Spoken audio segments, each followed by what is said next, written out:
أعوذ بالله من الشيطان الرجيم بسم اللہ الرحمن الرحیم شروع کرتے ہیں اللہ رب العالمین کے نام سے جو بڑے مہربان نہایت مہربان رحم کرنے والے ہیں۔ اگر تم صدقات ظاہر کر کے دو تب بھی اچھا ہے، اور اگر ان کو چھپا کر غریبوں اور ضرورت مندوں کو دو تو یہ تمہارے حق میں کہیں بہتر ہے، اور اللہ تمہاری برائیوں کا کفارہ بدلہ کر دے گا، اور اللہ تمہارے تمام کاموں سے پوری طرح واقف ہے۔ اے پیغمبر، ان کافروں کو صحیح راستے پر لے آنا آپ کی ذمہ داری نہیں ہے، لیکن اللہ جس کو چاہتے ہیں سیدھے راستے پر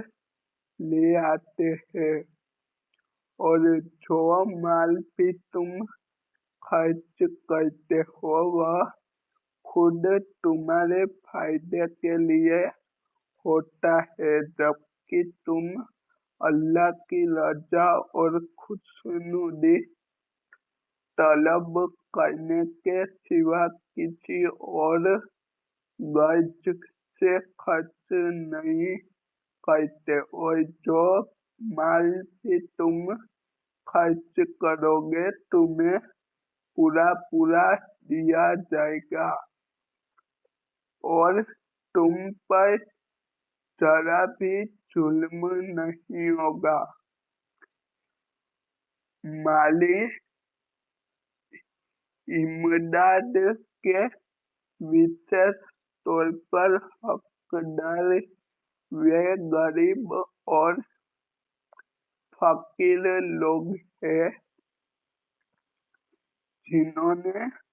اپنے آپ کو اللہ کی راہ میں اس طرح بندی بنا رکھا ہے کہ وہ روٹی کمانے کے لیے زمین میں چل پھر نہیں سکتے، چونکہ وہ اتنے پاک دامن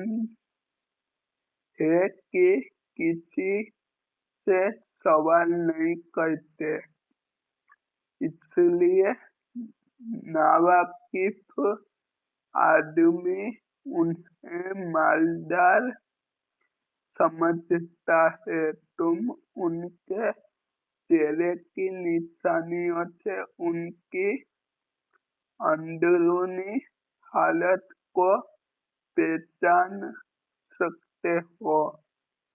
مگر وہ لوگ سے لگ لپٹ کر سوال نہیں کرتے، اور تم جو مال بھی خرچ کرتے ہو اللہ اسے خوب جانتے ہیں۔ جو لوگ اپنے مال دن رات خاموشی سے بھی اور اعلانیہ بھی خرچ کرتے ہیں وہ اپنے پروردگار کے پاس اپنا ثواب پائیں گے، اور